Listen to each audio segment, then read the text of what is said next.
Friends, there is new release coming from one of the SDA conferences in the US concerning LGBT. I want to take this opportunity to clarify some things you may have read on social media recently. If you want to know more, then watch this video to the end. But friends, before we proceed, be sure to subscribe to this channel if you have not done that so you don't miss any video we publish. Now, let's get started.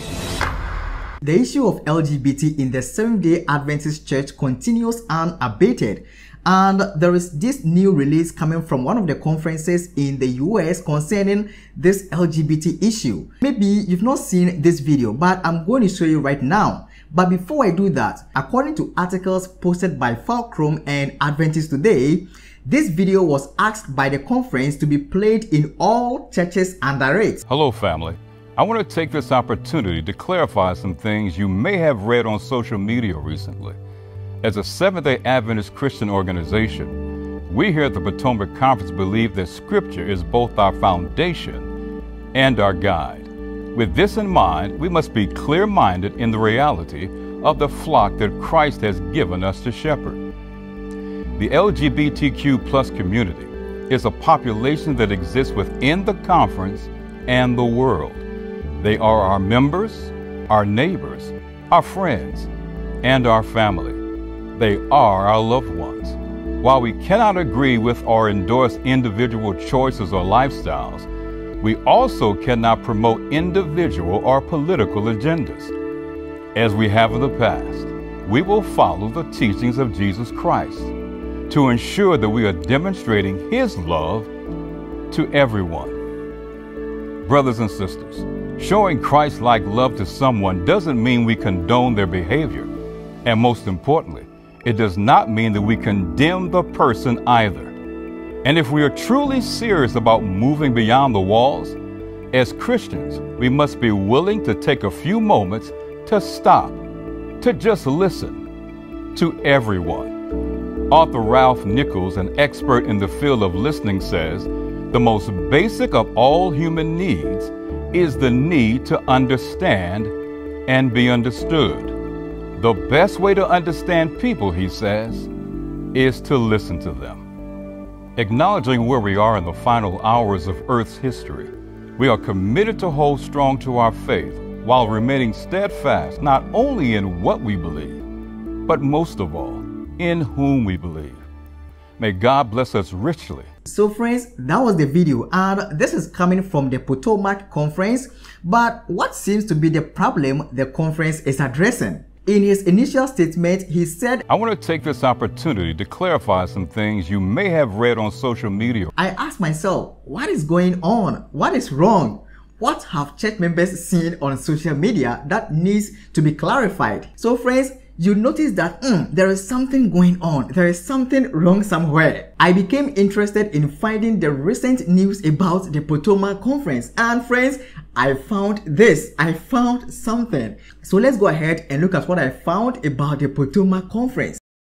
So friends, this is an article posted by Fulcrum on 13th April 2023. And the title of this article says, Potomac Conference cancels conservative speaker while approving pro-LGBT symposium. Friends, I think I made video about this some time ago, but let me explain. The whole issue centers around the Roanoke SDA Church, Pastor Stephen Burr, and the LGBT community in the Seventh-day Adventist Church. The Roanoke SDA Church once invited Pastor Stephen Burr to give a lecture on prophecy, that is end-time events. Notice that the Roanoke SDA Church is under the Potomac Conference, and the conference policy was that any person that was invited into the conference or into the churches to have any program must be approved by the conference. But I don't know whether the Roanoke SDA Church informed the conference that they were inviting Pastor Stephen Burr to have this lecture series in their church.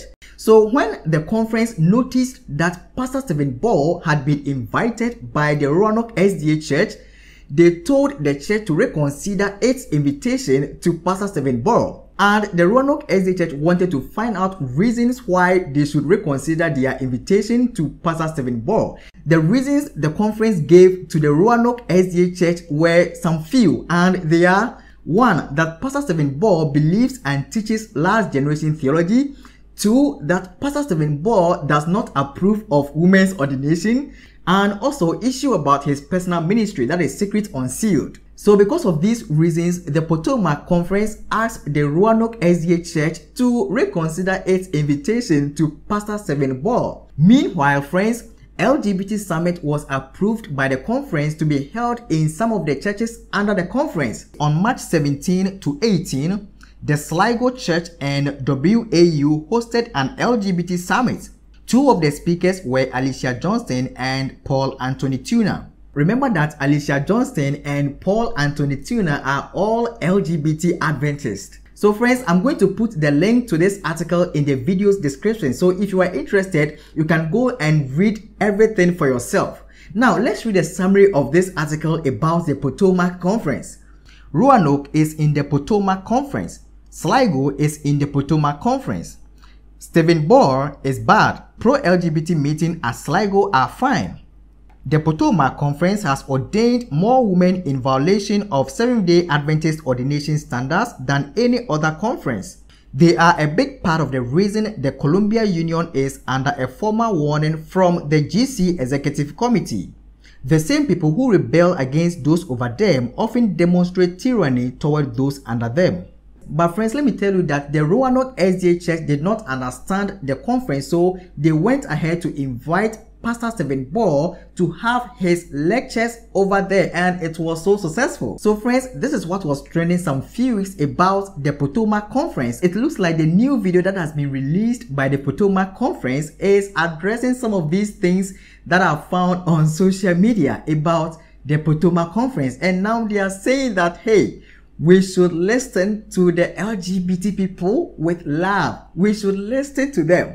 That is what this video is all about. We should listen. So if they gave the LGBT people a chance in the conference, it meant that they were listening to them. But the question is, what does it mean to listen to the LGBT people? What exactly do the LGBT people in the SDA Church want? What exactly do they want? Friends, they want affirmation. They want to be affirmed. But friends, this is interesting. This is not the first time an SDA pastor is saying that we should listen to the LGBT people. We should listen to what they have to offer. There was this pastor that I made video about last time. I'll put the link in the video description. You can go and check it out. And this pastor also said the same thing when he invited Alicia Johnston to have these LGBT lectures in the church house. That is Green Lake SDA Church. I'm not prophesying, I'm not a Jewish prophet, but looking at the trends, it looks like LGBT will be affirmed in the SDA Church, because it looks like these people are so strong, their influences are strong, and they are everywhere.